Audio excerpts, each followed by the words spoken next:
Allahumma sholli ala sayyidina Muhammadin tibbil qulubi wa dawaiha wa afiyatil abdani wa shifaiha wa nuril absar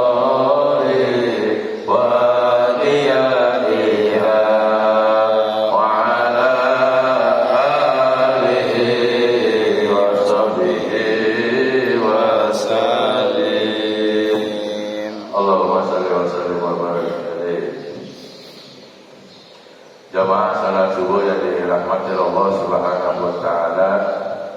Taklim subuh pada pagi hari ini tentang fitnah lebih kejam dari pembunuhan. Di dalam surat Al-Baqarah ayat 191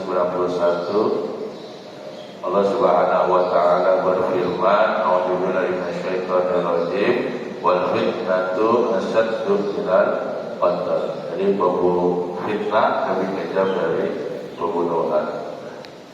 Di sini ada ulama tafsir Imam At-Tabari. Beliau menyampaikan bahwasanya di dalam Al-Qur'an yang tadi dalam bahasa Arabnya itu fitnah itu yaitu perbuatan syirik. Jadi itu lebih besar dosanya ketimbang membunuh. Jadi di dalam Al-Quran tadi ayat Al-Baqarah 191 dijelaskan bahwa tentang bagaimana kita terkena fitnah dalam arti menjauhkan diri kepada Allah Subhanahu wa ta'ala. Jadi orang-orang disuruh supaya menjadi kafir. Nah, itu dijelaskan di surat Al-Baqarah 191. Kita wajib memeranginya kalau ada orang yang memfitnah untuk supaya kita jauh dari Allah Subhanahu wa ta'ala. Yang tadinya kita udah Islam, karena kita fitnah itu, jadi kita masuk keluar dari Islam. Jadi supaya keimanan kita itu goyah. Bagaimana caranya agar kita berbalik dari Allah Subhanahu wa ta'ala? Jadi Imam At-Tabari, makna dari fitnah itu adalah ada dua, al-ibtila dan al-ikhtibar, ujian atau cobaan. Jadi seorang Muslim yang beriman kepada Allah Subhanahu wa ta'ala pasti ada ujiannya, ada cobaannya. Nah, kalau ujiannya ini tentang tauhid, tentang keimanan dan ketakwaan kita kepada Allah Subhanahu wa ta'ala, maka akan diuji apakah orang ini benar-benar beriman kepada Allah atau nanti dia berbalik kepada Allah Subhanahu wa ta'ala.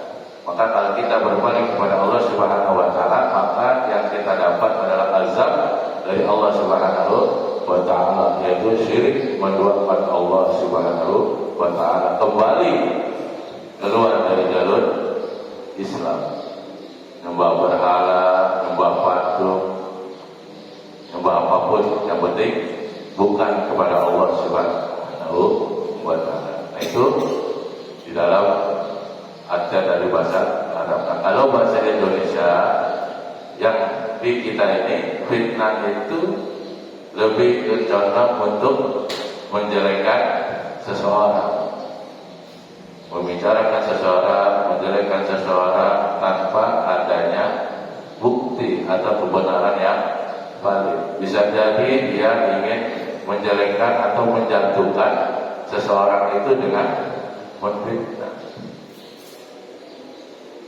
Nah, terus bagaimana bahaya memfitnah ketika kita difitnah oleh orang dan dosa yang didapat bagi yang memfitnah.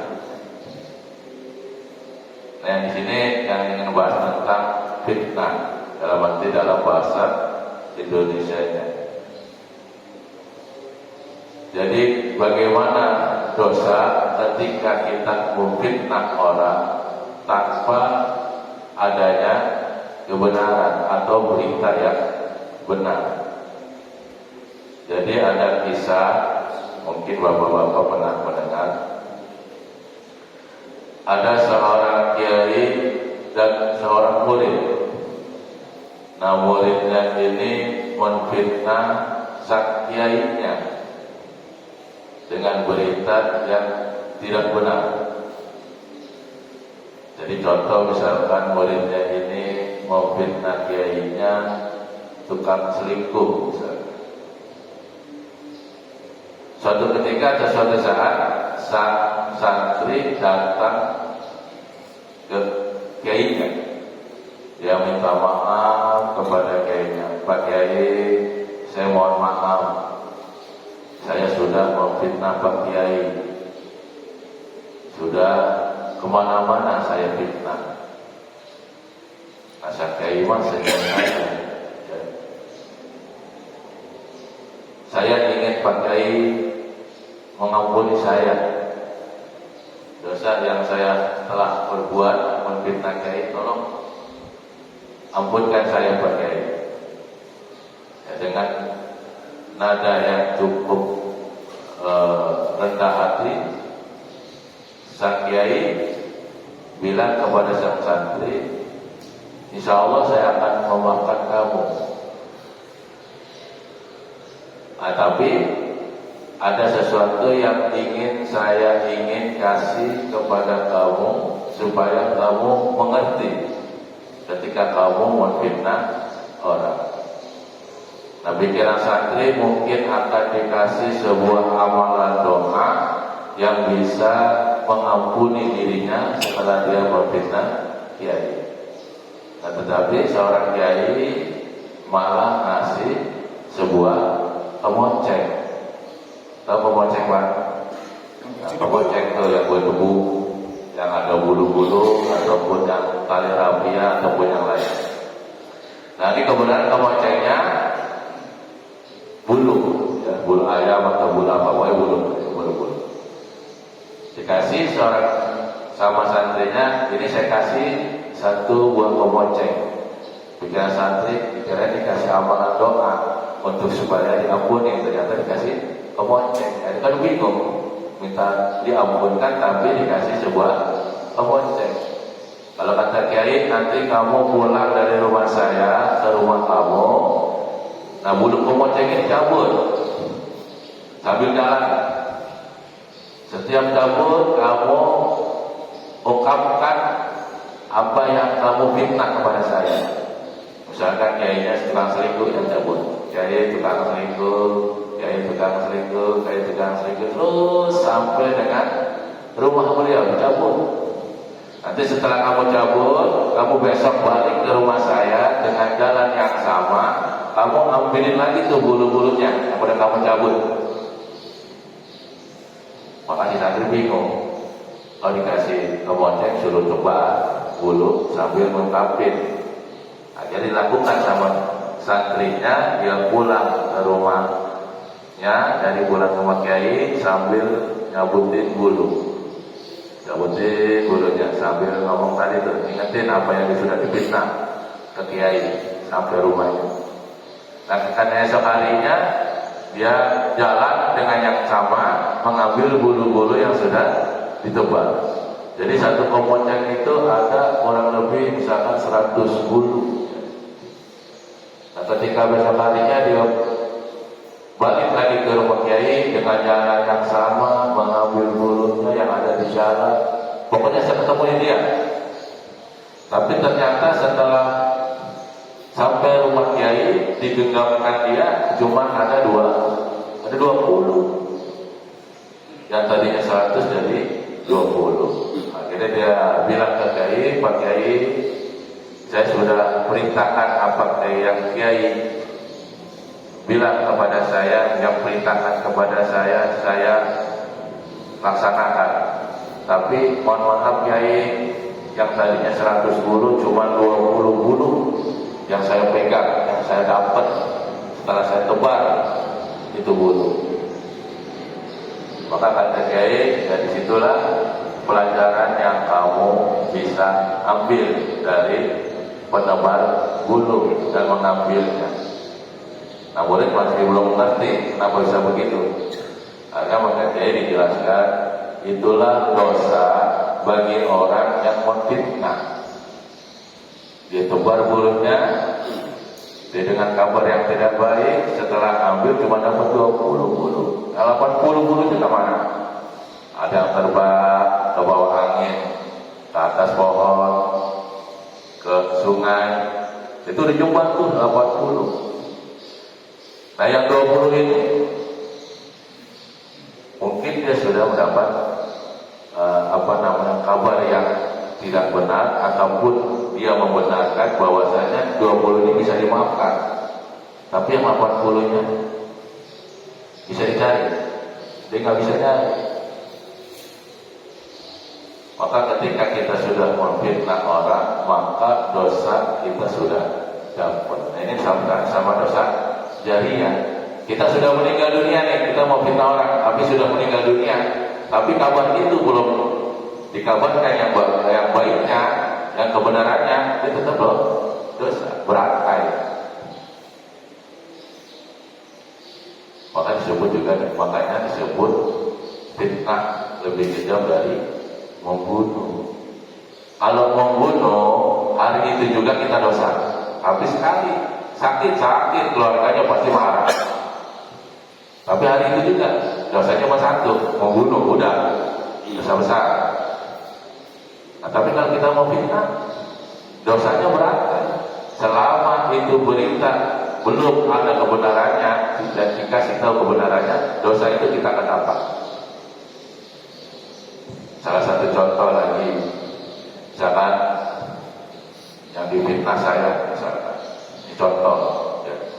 Misalkan Pak Haji Rajwa fitnah saya, ini contoh, benar contoh, beneran. Haji Rajwa memfitnah saya. Haji Rajwa misalkan dia bilang apa Widodo menyandar di belakang. Contoh Pak Widodo ya. Haji Rajwa bilang ke Pak Widodo, itu Pak Haji Imam gimana itu ketua DKM? Itu utama udah ada duitnya, belum jadi selama 2 bulan. Jangan-jangan uangnya dipakai kan itu buat beli motor baru. Nah, kebenaran motor saya baru misalkan. Kehadirannya sudah mendapatkan dosa karena sudah menyebabkan fitnah yang Pak Haji Rajwa belum tahu kebenarannya. Yang mereka Pak Widodo nyobain lagi ke Pak Sarijo. Pak Sarijo sini, Pak Sarijo ada gosip nih, gosipnya hot. Gosip apa tuh? Pak Ketua DKM kita kayaknya makan duit masjid itu utama, karena duit udah kumpul tuh 2 bulan, tapi nggak jadi ke pintu. Mau apa? Kali itu beli motor, kali itu Pak Ketua DKM motornya baru, lumayan 16 juta, ya buat DP jadi tuh. Nah, Pak Sarijo karena sudah mendapat kabar, terus lagi ke Pak Ustadz Nurdin misalnya. Pak Ustadz Nurdin ini macam kemarin saya dengar gosip ini dari Pak Widodo. Kenapa? Ketua DKM kita kayaknya makan duit tuh, itu kita nggak jadi. Pak Nurdin karena jadi Pak Haji Rajwa dapat dosa, Pak Widodo dapat dosa, Pak Sarijo dapat dosa. Dia bilang ke Ustadz Nurdin. Nah, Ustadz Nurdin tahu saya. Masa sih Pak Haji Iman, Pak Ketua DKM seperti itu? Nah, Pak Ustadz Nurdin kan nyampe dulu. Nah, dia tabayun. Dia ingin cari kebenarannya. Benar nggak sih duitnya dipakai buat beli motor? Tapi benar juga sih 2 bulan belum jadi tuh pintu. Padahal duit udah ada 16 juta misalkan. Buat DP bisa. Akhirnya mungkin Pak Ustadz Nurdin yang main ke rumah saya, silaturahim ke rumah saya, dia nanya. Tapi nanyanya memang nanya seperti biasa, bukan menuduh. Pak Haji mau nanya nih, itu duit udah ada 16 juta untuk pintu. emang belum cukup, kok itu belum dibikin-bikin, belum jadi misalnya. Nah, mungkin saya bisa menjawab, memang betul Pak Ustaz tadi duit ada 16 juta, tapi masih kurang, kan harga pintunya mah 32 juta. Paling saya ngambil nanti dari S3. S3 juga masih kurang nih, bulan Januari baru dapat misalkan 10 juta, berarti masih kurang 10 juta lagi. Oh gitu ya, iya. Nah, Pak Sonarudin kan motor saya di depan rumah, motor baru di Bali. Iya, alhamdulillah motor yang lama saya jual 5 juta, biasanya saya beli. Nah, berarti Pak Sonarudin dapat kabar yang benar, bahwasanya dia beli motor hasil jual motor yang lama. Motor saya yang lama tuh saya jual tuh, DP-nya buat itu. Itu mah nyata itu mah, bukan bohong. Ya, saya jual, itu DP-nya buat motor baru. Oh seperti itu ya, udah. Pak Widodo, Pak Haji Rojak, Pak Sarijo udah nyebarin kemana-mana. Pak Zanoni belum dosa, karena tidak menyebarkan, ya tabayun kepada saya dari kebenarannya. Akhirnya Pak Ustaz Nuri bilang ke Pak Sarijo, saya udah bilang, saya udah main ke rumah Haji Imam. Ternyata saya tanya begini, bukan. Nanti insya Allah ada dirinya belum cukup. Nah untuk motor mah motor dia jual motor lama, beli motor baru. Apa Sarijo datang ke Pak Widodo tuh ngapain lagi? Cuma Pak Ustaz Sarijo udah nyobarin kemana-mana tuh, Pak Widodo udah nyobarin, Pak Haji Raja udah nyobarin. Dosanya kan ada Haji Raja, Pak Sarijo, Pak Widodo. Nah itu berita yang tidak benar atau bisa jadi pemfitnah. Terus bagaimana bahayanya? Bahayanya secara psikologis pasti ada. Baik saya ataupun keluarga saya, misalkan istri saya difitnah, saya ini difitnah, tapi istri saya yang kena imbasnya. Karena udah ketahuan, udah kaya makan duit pembangunan tuh, ya. Nah istri saya nggak tahu, perginya aja keluar beli makanan, beli sayur, tapi ibu-ibu udah bergosip di sana, karena udah dengar gosipnya. Oh istri DKI tuh makan duit haram, jangan beli nasi uduk duitnya haram tuh, nah gitu. Itu sekarang psikologis. Pasti saya datang ke rumah, Pak, gosip udah nyebar berapa, bapak difitnah, makan duit pembangunan. Secara psikologis pasti saya malu, walaupun mereka tidak benar. Secara psikologis pasti ada, baik anak nantinya, suaminya, istrinya, secara keluarga pasti ada. Apalagi sampai fitnahnya yang benar-benar yang membuat diri dia nanti bisa stres juga. Kalau bisa yang tidak buat keimanannya bisa stres juga dengan kabar yang tidak benar. Nah itu jadi dosanya berat itu. Makanya hati-hati ketika kita mendapat kabar yang menurut kita tidak benar dan kita tahu orangnya seperti itu, jangan langsung disebarin. Walaupun berita itu benar dan berita tidak benar, jangan kita sebarkan. Karena nanti kalau benar jadinya gibah, jadi omongan. Nggak benar jadinya fitnah. Jadi sama-sama kita jangan mengiyakan. Oh iya, benar juga ya. Pintu utama masjid belum jadi. Jangan benar juga tuh dimakan duit sama ketua TKR. Ternyata bulan berikutnya karena duitnya cukup, ya itu pintu. Ya, kalau lupa sampai sekarang. Ya. Jadi nanti bisa malu sendiri. Oh iya. Haji Raja jadi malu, enggak? Haji Raja juga sumbernya dari mana? Karena itu tadi Haji Raja tidak punya sumber yang valid, yang asal ngomong, asal mencoblak kalau ada Betawi bilang wah. Ataupun Haji Raja nggak suka sama saya, nah gue jelekin namanya, sempat takut saya untuk menjelekkan Pak Ketua DKM misalkan. Macam-macam, fitnah itu kan macam-macam. Ada yang niat untuk menjelekkan, ada niat dia yang tidak tahu permasalahannya, ada niat yang membuat ingin keluarganya difitnah habis-habisan karena dia benci, saking bencinya tuh Pak. Makanya kalau kita benci jangan sampai hati Pak, repot. Penyakit hati itu nantinya. Dimulai itu nanti fitnah. Kalau fitnah, Haji Radwan sudah meninggal dunia ketika dia belum mendapatkan kebenarannya. Pak Widodo, Pak Sarido menyebarkan terus. Haji Radwan tetap mendapat dosanya. Apalagi udah mati dalam kubur. Udah, itu namanya dosa jariah. Nah itu hati-hati. Jadi yang kita di Indonesia biasanya seperti itu. Jadi kita sama-sama berlindung kepada Allah Subhanahu wa taala agar terhindar dari yang namanya menfitnah. Menghindar. Ketika kita mendapatkan kabar, sekiranya kita tahu nih, Ustaz Iwan difitnah, kita tahu Iwan seperti apa. Kita jangan langsung mengiyakan dia juga ya, jangan. Berarti dia percaya apa yang dia kasih kabar tuh. Maka hati-hati.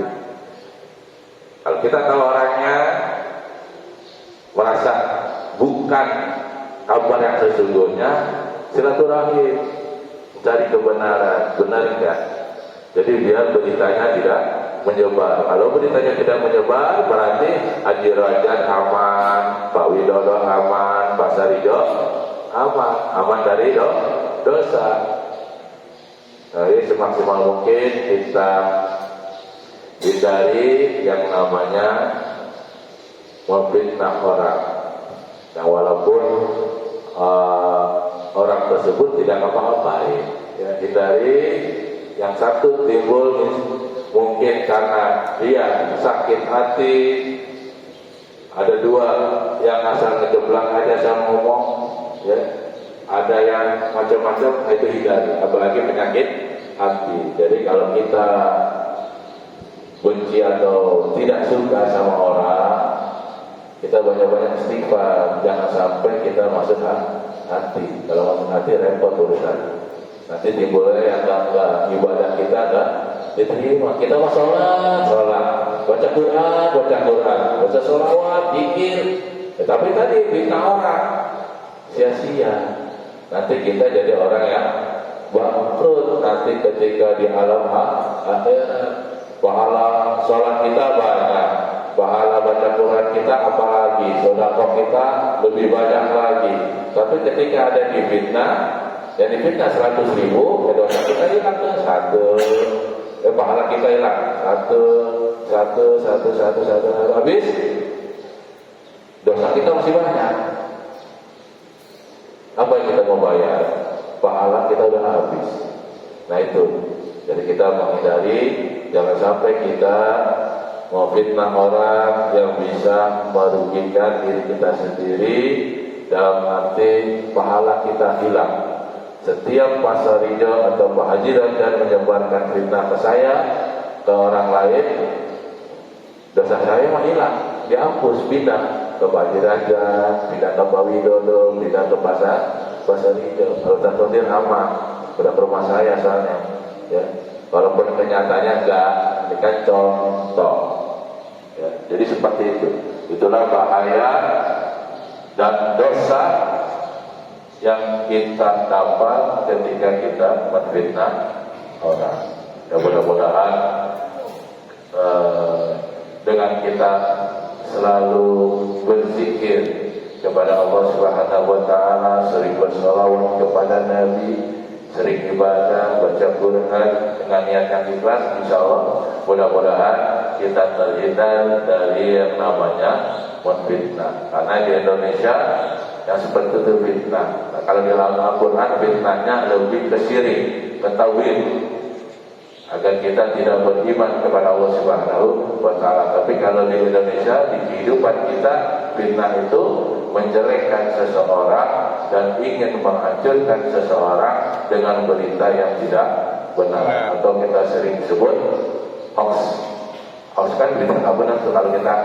Karena di medsos sering kan, kita dapat berita, kita ngasih lagi tuh, hati-hati juga.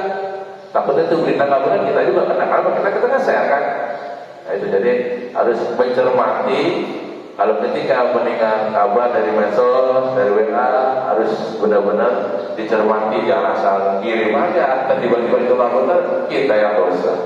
Ya, jadi itu sama aja sama dengan fitnah juga. Maka hati-hati ketika kita mendapat berita dari media sosial yang tidak tahu kebenarannya, kita harus cermati. Ya, jangan sampai kita mendapatkan dosa, yaitu dosa jariah. Ini juga dosa jariah ini dosanya sama-sama berantai, ngajak-ngajak. Ya, Haji Rajwa nggak mau dosa sendiri, ajak Pak Widodo. Pak Widodo juga nggak mau ngajak, nggak mau dosa sendiri, ajak Pasar Hijau dan seterusnya dan seterusnya. Jadi berantai, rame-rame, jamaah.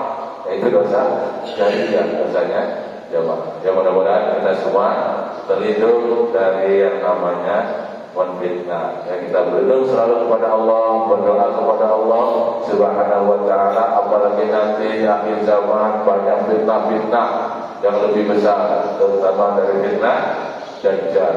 Itu fitnah Dajjal yang tadi disampaikan Al-Quran bisa menggoyahkan keimanan dan ketakwaan kita kepada Allah Subhanahu wa taala. Makanya setelah tasyahud kan ada tuh terakhir kita baca doanya tuh. Nah, itu baca doanya. Allahumma inni a'udzubika min bi jahannam wa min azabil qabri wa min syarri fitnatil mahya wa mamati wa min syarri fitnatil masiihid dajjal. Kita terhindar dari fitnah Dajjal. Kalau belum baca, belum apa, kembali ke doanya. Ya. Karena nanti di akhir zaman fitnah Dajjal lebih besar. Itu yaitu ketauhid, keimanan dan ketakwaan. Seorang ustaz, seorang kiai bisa jadi nanti dia menjadi kafir karena Dajjalnya lebih dahsyat. Makanya hati-hati, ya. Dua-duanya juga sama-sama dapat dosa, apalagi syirik. Tidak beriman kepada Allah, neraka jahanam tuh. Ya, maka hati-hati. Kita selalu berlindung kepada Allah Subhanahu wa taala. Semoga kita nanti di akhir zaman ataupun nanti anak cucu kita dihindari, terhindar dari namanya fitnah Dajjal yang bisa menggoyahkan keimanan dan ketakwaan kita kepada Allah Subhanahu wa taala. Amin ya rabbal alamin. Kita berdoa kepada Allah Subhanahu wa taala. Semoga diri kita selalu diberikan kesehatan dan keberkahan dari Allah Subhanahu wa taala, dan diri kita selalu dan keluarga kita selalu diberi kesehatan, terhindar dari penyakit. Semoga kita selalu diberikan keimanan dan ketakwaan kita kepada Allah Subhanahu wa taala untuk meningkatkan sehingga kita bisa mengontrol ataupun di kehidupan sehari-hari kita sesuai dengan apa yang sudah diberitakan dan diajarkan oleh Rasulullah sallallahu alaihi wasallam. Amin ya rabbal alamin. Al-Fatihah. A'udzu billahi minasyaitonir rajim. Bismillahirrahmanirrahim. Alhamdulillahi rabbil alamin. Ar-Rahmanir Rahim. Maliki yaumiddin. Iyyaka na'budu wa iyyaka nasta'in. Ihdinas siratal mustaqim. Siratal ladzina an'amta 'alaihim ghairil maghdubi 'alaihim waladdallin. Astagfirullahaladzim, astagfirullahaladzim. Allahumma shalli wa sallim ala sayyidina Muhammad wa ala ali sayyidina Muhammad wa sallallahu ta'ala kulli syara wa rasulillah ya jumain walhamdulillahi rabbil alamin. Allahumma bil hajjil fatihah, Allahumma bil syiril fatihah, Allahumma barakatil fatihah, Allahumma mujadidil fatihah, Allahumma syafa'atil fatihah, Allahumma ighfir lana wa liwalidayna wa liman rabbayana sigara. Ya Allah ya Allah ya Allah bi husnil khatimah. Rabbana atina fid dunya hasanah wa fil akhirati hasanah wa qina adzabannar. Wa nahna jannata ma'al abrar ala jannati rabbil alamin. Wa sallallahu ala sayyidina Muhammad wa ala alihi wa sahbihi wa sallam. Subhana rabbika rabbil izzati amma yasifun wa salamun alal mursalin walhamdulillahi rabbil alamin. Barangkalinya mohon maaf. Wabillahi taufiq wal hidayah. Wassalamualaikum warahmatullahi wabarakatuh. Waalaikumsalam warahmatullahi wabarakatuh. Sallallahu rabbuna ala kepada